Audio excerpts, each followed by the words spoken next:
In a remote village in Ghana, Africa, I found a guy who teaches computers to children that have no computers. How? By drawing the screen on a blackboard, the buttons, the mouse, the Microsoft Word, and his students follow his lead step by step. If you think that's crazy, wait till you hear the end of this story. Hi, Nas Daily. I'm Rachid and I love teaching computers. Rachard grew up in a poor town in Ghana, where most people like him cannot afford computers.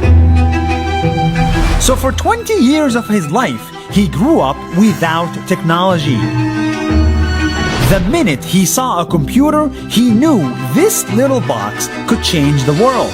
My first time I used computer was when I left home for the college and I was in love with the device that can do everything. So he decided to share that with the rest of his village. He became a computer science teacher and went back to teach kids. But on his first day at his new job, he realized that everyone in his class cannot afford to buy a computer. When I first came here, there was a computer here, but it was not working. So it was used as a TLM to teach the student, to at least let them know how the computer looks like. With no options left, Richard decided to use the only two things he had, a chalk and a blackboard. So he started drawing a computer screen. He drew a navigation bar, a menu bar, and a mouse cursor until his blackboard looked exactly like a Microsoft Word window. I drew every part of the computer, such as mouse, monitor, and keyboard. It wasn't perfect, but I was just giving my students a fighting chance against the kids in other parts of the world. And in return, his students would copy his work and draw their own computers. So that in the future, if they make enough money, they could buy a computer and know how to use it for their own careers. Think about this for a second. This school was so poor, students were drawing computers instead of using them. After many years of doing this, Richard was discovered in the local media, and Microsoft decided to donate to his cause and give him a computer.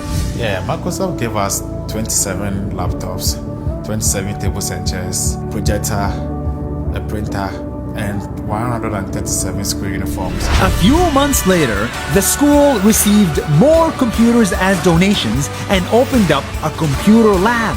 Now my school has an IT lab and the town has an IT lab for everyone as well. So my students can actually use their computer, access to the internet, and have the opportunity they could have never dreamed of. As we chase the newest apps and the newest virtual headsets and the newest Bitcoin or Dogecoin, let's not forget that half the world still doesn't have access to a simple computer, and some of them are drawing a Microsoft Word hoping to be able to afford one in the future. The challenges are very huge because we didn't have the computer at that time. So when they get access to the real computers, they find it very difficult. So when you ask them to click, some of them will even lift the mouse up.